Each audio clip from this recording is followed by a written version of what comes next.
وبالإسلام دينا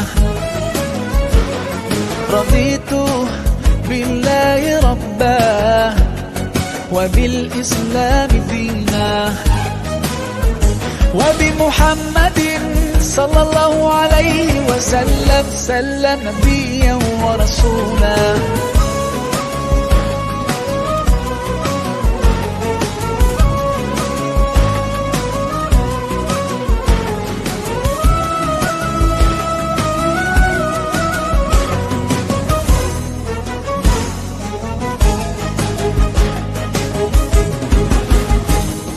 Allah, you're the source of life and you're the source of truth. To obey you I strive and my aim is pleasing you. Apakah maksud tazkiyatun nafsi? Tazkiyatun bermaksud pembersihan atau penyuburan. Dalam konteks ahli tasawuf, tazkiyah merujuk bersih daripada sifat keji dalam diri dan kezaliman lahiriah.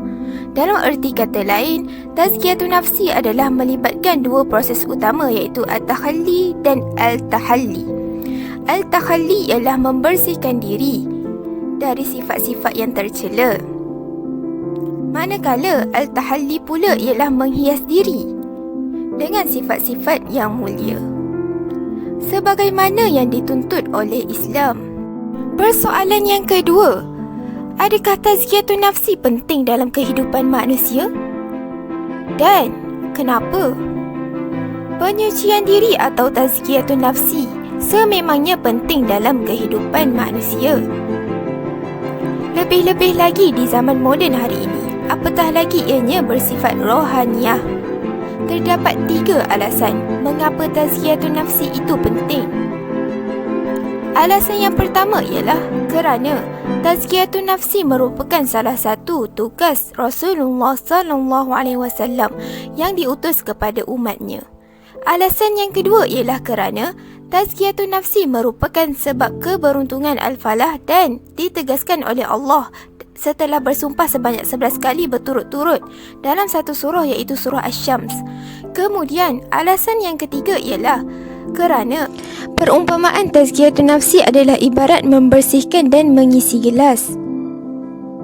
Jika gelas kita kotor, meskipun diisi dengan air bersih, airnya tetap akan menjadi kotor.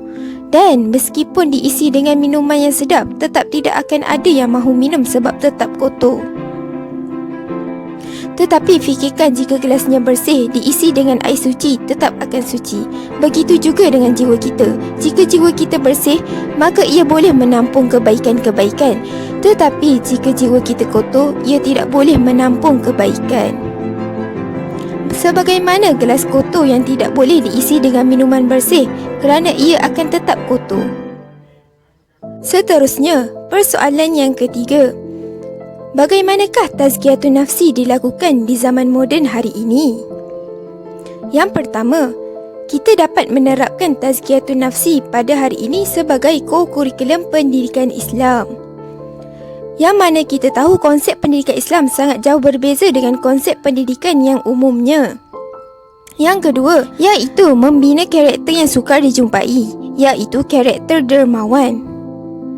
Pada era pandemik COVID-19, terdapat ramai mangsa yang menjadi golongan muflis dan hidup dalam kekurangan wang atas faktor ekonomi negara kita hari ini.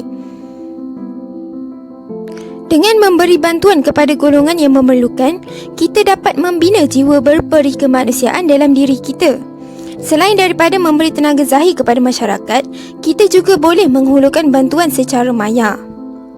Yang ketiga, terdapat pelbagai aplikasi canggih yang kita boleh gunakan untuk menyucikan hati, iaitu memuat turun aplikasi Al-Quran dan hadis yang dipercayai.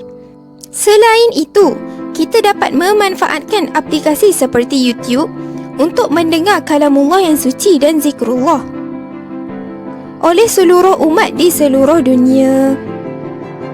Seterusnya, apakah keistimewaan tazkiyatun nafsi di zaman moden hari ini? Yang pertama, dapat menyuburkan perasaan ubudiyah yang sememangnya sedia wujud dalam diri manusia. Yang kedua, dapat membentengi diri dengan mematuhi segala peraturan dan kehendak Allah.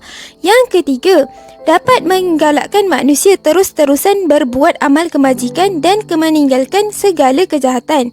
Yang keempat, dapat membawa manusia ke arah pemahaman dan penerimaan dengan penuh keyakinan terhadap kitab Allah dan sunnah Rasulullah. Yang kelima, melahirkan insan yang mengimani qada dan qadar serta hari pembalasan. Yang keenam, memiliki ketenangan jiwa dan kekuatan rohani dalam menghadapi kehidupan. Yang ketujuh, melahirkan insan yang berdaya menghadapi dan menanggung segala kepayahan dan kejerihan hidup di dunia. Kesimpulannya, tazkiyatun nafsi adalah amat penting dalam kehidupan manusia yang mahu mencari kesejahteraan hidup di dunia maupun di akhirat. Tazkiyah tidak bermaksud menolak perkembangan kehidupan semasa, tetapi mengawal perkembangan hatinya. Tazkiyatun nafsi membentuk jiwa manusia yang sebenar dengan melakukan segala yang disyariatkan oleh Islam secara istiqamah dengan bimbingan murabbinya. Hati dibersihkan daripada sifat tercela dan dihias pula dengan sifat yang indah. Tazkiyatun nafsi perlu melalui pelbagai kaedah. Di samping hidayah dan taufik daripada Allah Subhanahu Wa Taala, dan hanya manusia yang hatinya suci sahajalah yang dapat kembali kepada Allah dengan sejahtera.